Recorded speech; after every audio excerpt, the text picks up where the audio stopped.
오늘 이사야 43장 말씀을 1절로 20절까지 읽었는데 이 당시 이스라엘 민족은 아주 비참한 상황이었습니다.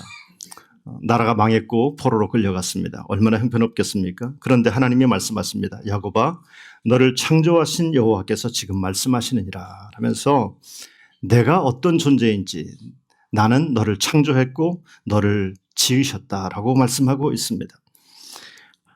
지금 이 사람들 포로로 끌려갔어요. 성전은 다 허물어졌고 나라는 빼앗겼습니다.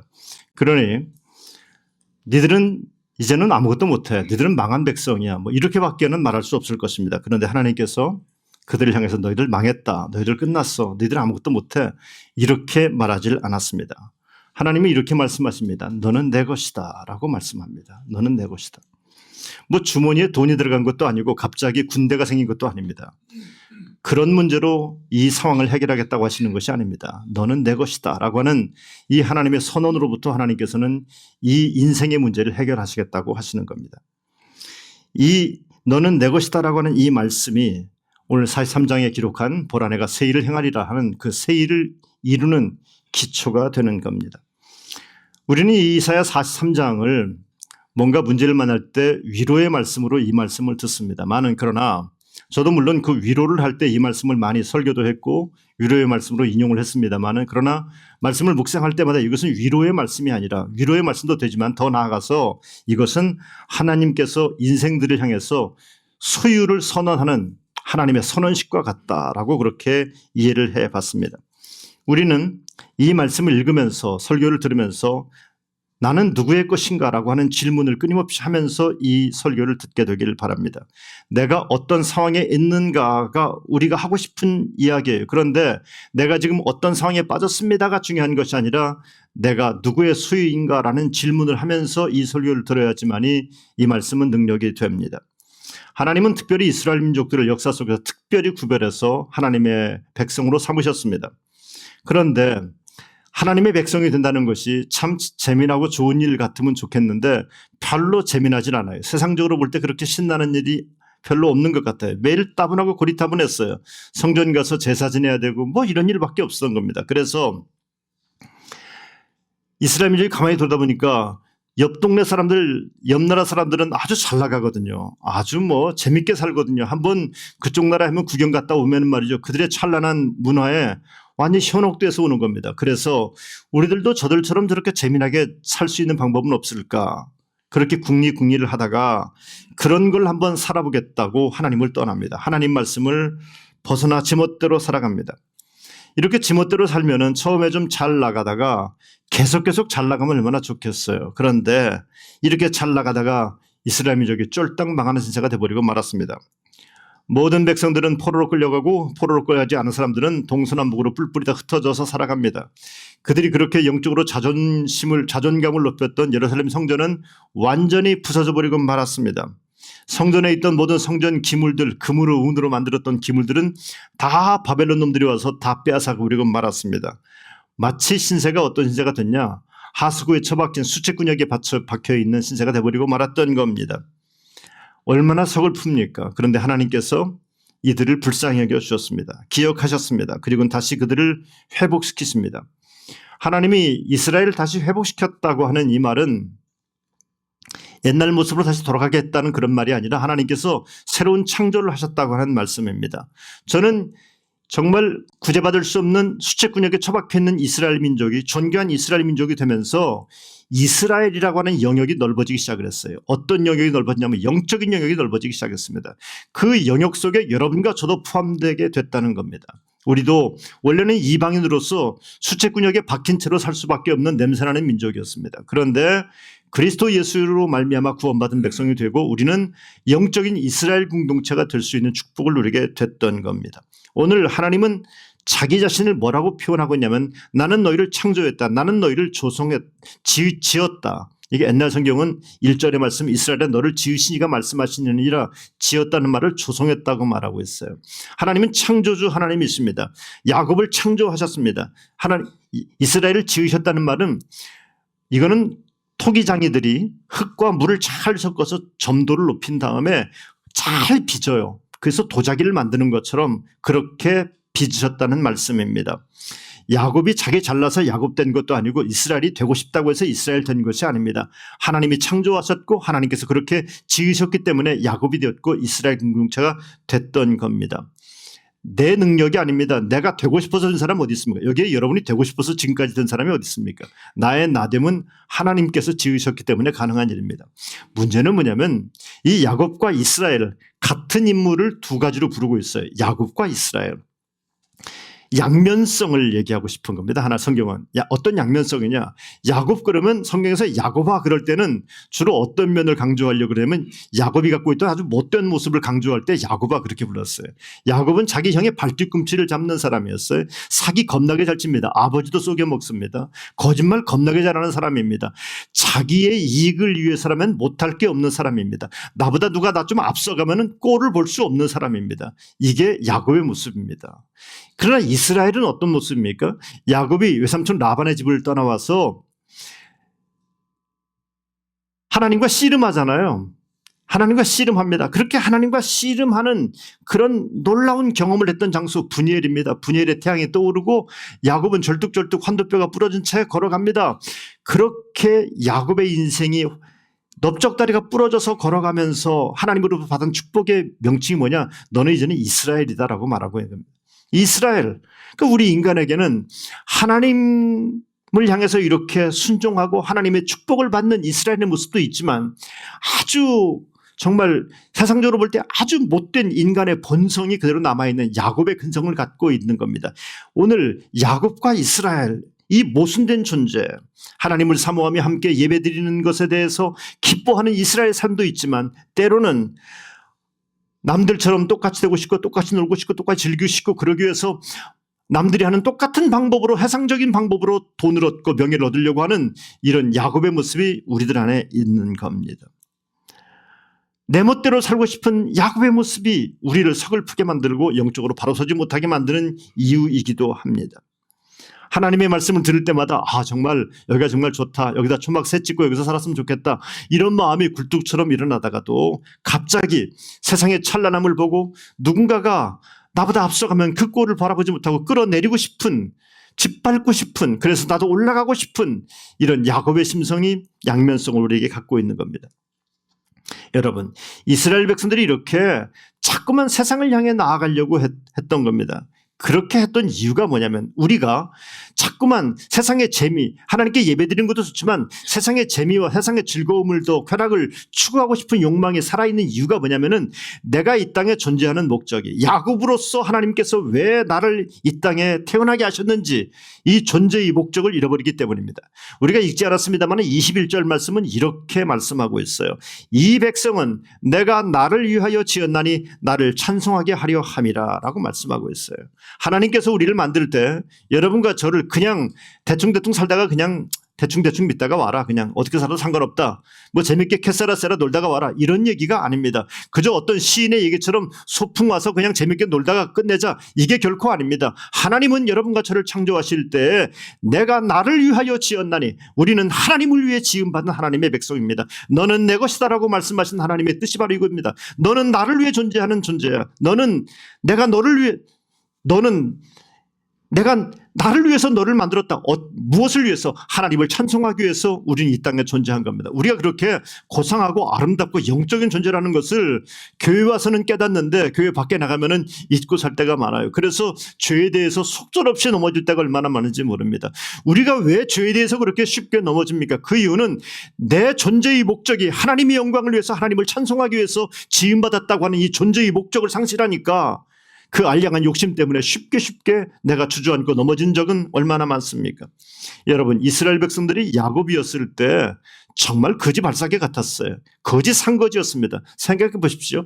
아버지 속여먹고 자기 형한테 사기쳐가지고 도망갈 때 그 도망가는 야곱의 모습이 어땠습니까? 잠잘 데가 없어서 광야길에서 노상에서 누워서 벽에도 없이 돌베개 베고 자는 야곱의 꼴은 거지 중에서도 산거지 아닙니까? 거지 중에 산거지입니다. 그래요.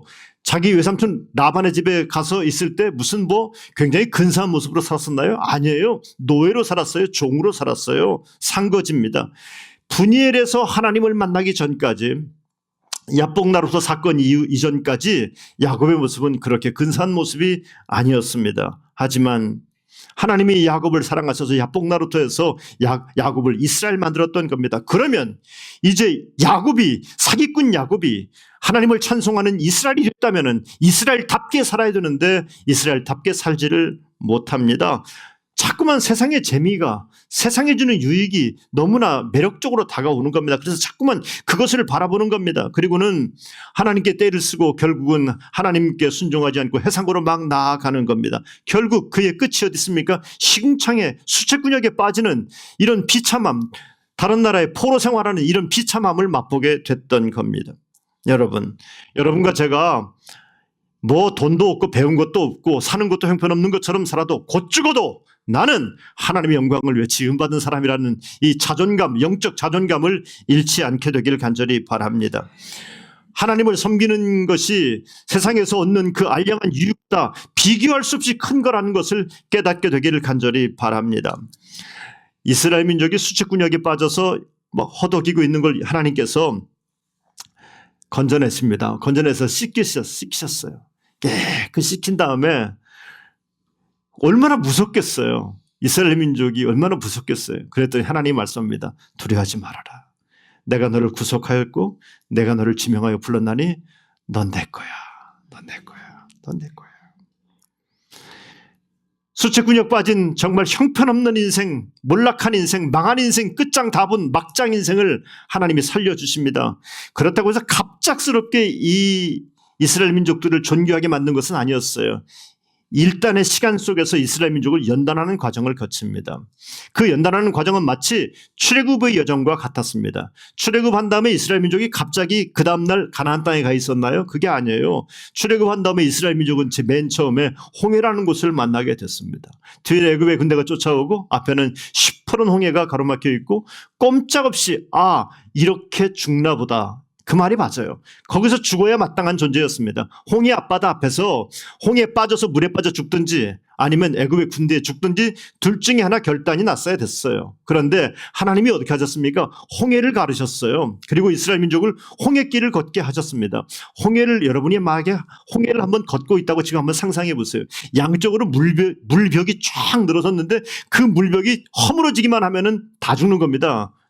재간이 있겠습니까? 다 죽죠. 그런데 이 물벽이 허물어지지 않고 내가 살아나는 겁니다. 그런데 물벽이 내가 걸어갈 때 안 허물어졌다면 애굽의 군대가 쫓아올 때도 안 허물어져야 되는 거 아닙니까? 그런데 애굽의 군대가 쫓아올 때 애굽의 군대는 다 쓸어서 물벽이 허물어져서 그들은 다 납덩이처럼 잠겨 죽게 됐습니다. 여러분, 그때 이스라엘 민족이 무슨 생각을 했겠습니까? 이 홍해 앞에서 우리가 다 죽는구나. 이 생각을 했지 않았겠습니까? 다 죽는구나. 그래요. 애굽의 군대는 다 죽지만 이스라엘은 죽지 않고 살았습니다. 하나님이 이 사건을 통해서 이스라엘 백성들에게 너희가 한번 죽었다라고 생각을 하며 살아가라. 나는 죽었습니다. 여러분, 이스라엘 민족이 왜 하나님 말씀대로 살지 않고 자꾸만 해상으로 나가려고 했습니까? 이런 경우도 있겠죠. 하나님 말씀이 이해가 되지 않았고 하나님 말씀이 재미가 없고 그랬겠죠. 그러면 이렇게 한번 물어볼까요? 여러분, 죽은 시체에게 재미가 뭐냐고 물어본다면 시체는 뭐라고 말하겠습니까? 죽은 시체가 재미가 뭔 줄 압니까? 죽은 시체가 이의라는 걸 압니까? 죽은 시체는 아무런 재미도 없고 아무런 이의도 필요 없습니다. 그냥 시체일 뿐입니다. 나는 죽었습니다가 무슨 말입니까? 하나님의 말씀이 때로는 재미가 없어도 하나님의 말씀에 순종하는 것이 때로는 이해가 안 돼도 나는 죽었기 때문에 내 안에서 그리스도 예수가 살기 때문에 나는 하나님의 뜻에 순종하며 살 뿐입니다. 이해가 되지 않지만 나는 죽었다 생각하고 이제는 믿음의 길을 걸어가라는 뜻이 그 안에 담겨져 있습니다. 이스라엘 민족이 그런데 사람이 그래요. 교회 와서 나는 죽었습니다 라고 믿음을 갖고 있지만 세상에 나가면 여전히 내 안에서 뭐가 살아납니까? 아직 죽지 못했던 욕망과 죽지 못했던 야망과 욕심들이 막 불들 일어나지 않습니까? 그래서 이스라엘 민족이 또 어디로 갑니까? 광야길을 걷게 합니다. 뜨거운 광야길을 걷습니다. 이 뜨거운 광야길을 아무 소리 없이 걸어갑니다. 걸어가면서 그들은 자기의 욕망도 아직 남아있는 내 안에 있는 죄성도 다 끄집어내고 하나님의 인도함을 받는 그 40년의 기간을 걸었어요. 광야 기간은 하나님만 바라보는 시간입니다. 자기가 용 쏘는 재주가 있어도요, 광야길에서는 방법이 없어요. 그 틀을 벗어나면은 며칠 못 가서 죽는 겁니다. 그러니까 방법이 없어요. 멈추라면 멈추고 가라면 가고, 그게 이스라엘 백성들의 삶이었습니다. 여러분, 하나님은 이렇게 말씀 속에 연단받은 아름답게 빚어진 하나님의 백성들을 존귀하게 사용하셔서 이 땅의 증인으로 세상 속에 그리스도 예수의 제자로 우리를 파송하시게 되는 겁니다. 오늘 하나님은 이스라엘 민족이 포로 생활하면서 전 세계로 흩어졌어요. 디아스포라가 됐어요. 그들을 다 모으게 될 것이다. 그런데 이렇게 하나님께서 그들을 다시 모아서 이스라엘 공동체로 만들게 될 때 그들이 알아야 될 것이 있어요. 우리도 마찬가지입니다. 영적인 이스라엘 백성으로 거룩한 데 세움교회로 부름받은 하나님의 백성들, 여러분과 제가 왜 하나님께서 다시 이렇게 모여서 하나님을 예배하는 백성 만드셨는가, 이렇게 예배당을 가득 채우고 하나님께 예배하는 백성 만드신 하나님의 이유가 뭔가, 하나님의 뜻이 뭔가. 여전히 그저 네가 잘렸네 내가 잘렸네 이거 얘기하고 그저 여기서 기득권이나 잡고 헤게모니 싸움이나 하고 이러려고 우리를 다시 모이게 한 것이 아니에요. 우리를 왜 하나님께서 부르셨는지 구원하셨는지를 분명히 알아라. 7절은 이렇게 말하고 있습니다. 내 이름으로 불려지는 모든 자 곧 내가 내 영광을 위하여 창조한 자를 오게 하라. 내 영광을 위하여 하나님의 나를 창조하셨고, 내 영광을 위해 하나님께서 우리 거룩한 데 세움교회를 이렇게 빚으셨고, 여러분과 저를 거룩한 데 세움교회 성도로 부르셨고, 하나님의 영광을 위해 쓰임받기 위해서 부름받은 거룩한 백성인 줄로 믿습니다. 그러니까 우리는요, 여기에서 무슨 장로가 몇 명 나오고 권사가 몇 명 나오고 이게 중요한 것이 아니에요. 목사가 교단에서 어떤 역할을 하고 이게 중요한 것이 아니에요. 이 교회가 비록 자기 건물은 갖고 있지 못한 교회이지만, 그래서 모일 때마다 여러모로 형편없고 정말 불편한 가운데 있을지라도, 그럼에도 불구하고 성도들 한 사람 한 사람이 이곳에서 말씀을 듣고 은혜를 받고 하나님의 영광을 위해서 존귀하게 쓰임받기를 하나님은 기대하고 있습니다. 해상 사람들은 욕망과 야망에 붙들려 살아갑니다. 그러나 우리는 하나님의 영광을 위해 살기를 결단하는 공동체가 되어야 될 줄로 믿습니다. 해상 사람들은 하나님을 알지 못해요. 그들에게 복음 전하는 것, 여러분 가족들 가운데 복음 전하는 거 얼마나 어렵습니까? 하나님의 영광을 위해 살려면은요, 쉽게 표현하면 노는 게 달라야 돼요.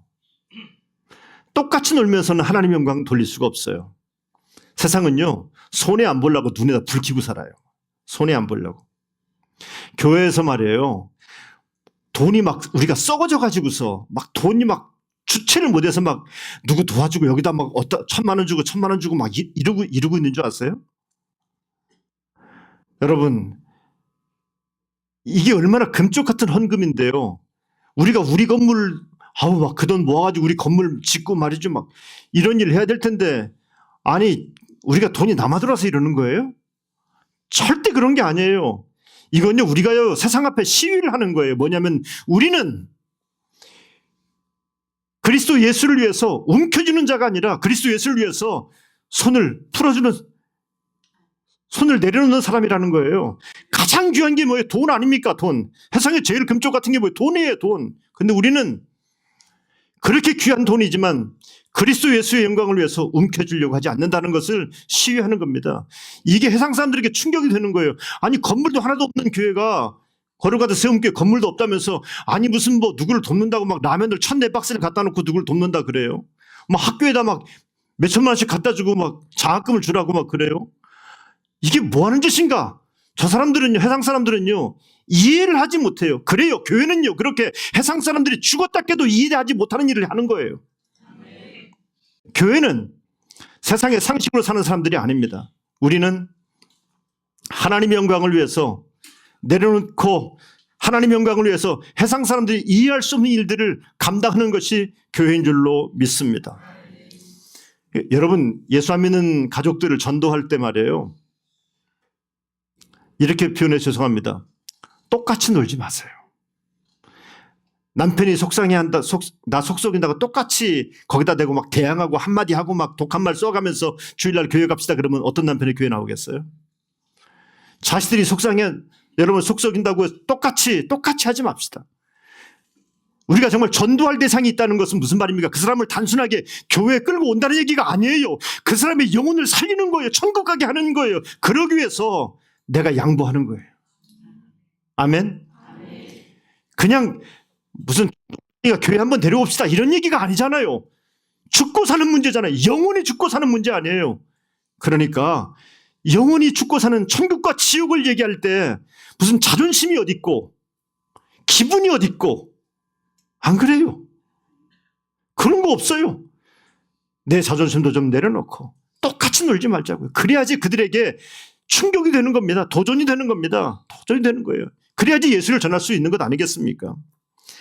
하나님께서 마침내 이렇게 말씀하십니다. 보라 내가 새 일을 행하리니 이제 나타날 것이다. 저는 이 말씀을 목사니까 많이 읽었죠. 설교 준비하면서도 읽었고요. 읽으면 읽을수록 처음에 이 말씀 읽을 때는 보라 내가 새 일을 행하리니 하나님께서 우리를 위로하시는 말씀으로 들렸어요.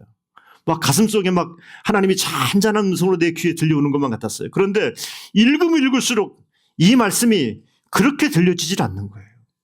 마치 막 상상할 수 없는 스피커를 놓고 하나님께서 막 큰 목소리로 우리에게 소리 지르는 것 같아요. 하나님의 선언 같았어요. 결단 선언 같았어요. 내가 이 민족에게 큰 일을 이룰 것이다 라고 하나님께서 우리들에게 선언하는 것 같았어요. 못 듣는 사람들이 없게 큰 소리로 외치는 것만 같았어요. 언젠가 상황이 좋아질 거야 이런 얘기가 아니라 지금 이미 우리 가운데 하나님께서 새로운 일을 행하고 있다는 것을 보라 라고 말씀하십니다. 성경은 우리에게 기다리다가 한번 보라 이런 얘기가 아니라 하나님께서 지금 우리에게 새로운 역사를 일으키는 것을 믿음의 눈을 번쩍 떠서 보라라고 말씀하고 있습니다. 하나님은 이전 일을 기억하지 말라 그럽니다. 과거에 머무는 신앙 하나님 원치 않습니다. 하나님은 지금도 살아 역사하십니다. 광야에 길을 내고 사막에 강을 내겠다고 하십니다. 환경의 변화가 아니라 우리의 시각의 변화를, 시야의 변화를 요구하고 있습니다. 길이 없다고 여겨졌던 자리에 하나님께서 이미 길을 내고 계십니다. 메마르다고 단정했던 자리에서 하나님이 이미 생명의 강물을 흐르게 하고 계십니다. 문제는 길이 없다는 데 있지 않습니다. 문제는 우리가 보지 못하고 있는 것에 더 큰 문제가 있습니다. 하나님은 위대한 역사를 일으키시며 지금도 하나님께서 길을 만들어 가고 있는 우리들은 과거의 지도책을 펴고서 하나님이 그동안 이렇게 했지 이렇게 했지면서 과거의 지도책 구경만 하고 있어요. 과거의 지도책이 아니라 하나님께서 열어가시는 새로운 지도책을 여러분에게 열려지기를 간절히 축복합니다. 이사야 43장 19절로 교회 기도 제목을 삼으면서 이 단순한 문구 선택이 아니더라고요. 하나님께서 우리 거룩하던 세움교회 위에 내가 지금 너희 가운데서 새 일을 행하고 있다라고 하나님께서 선언해 주시는 것만 같았습니다. 그저 교회의 주보 위에 있는 장식이 아니라 하나님이 이 교회를 부르시는 것만 같았어요. 현실에 머물지 말고 보라라고 하는 하나님의 부르심입니다. 과거에만 묶이지 말고 지금 하나님이 일하시는 것을 보라라고 하는 부르심입니다. 눈을 들어서 상황을 넘어서 지금도 일하시는 하나님을 볼 수 있게 되기를 축복합니다. 우리가 하나님께 기도할 때 주님 나에게 새 일을 이루어 주십시오라고만 기도하지 말고 하나님 이미 우리 곁에서 역사하시는 하나님의 일을 보게 해달라고 기도하시기를 바랍니다. 여러분의 인생 속에 하나님의 놀라운 역사가 하나님의 놀라운 기적의 축복들이 이루어지고 있음을 믿음으로 보고 감사하며 나가 증인된 삶을 살아가는 우리 교회와 여러분 모두가 되길 주님의 이름으로 축원합니다.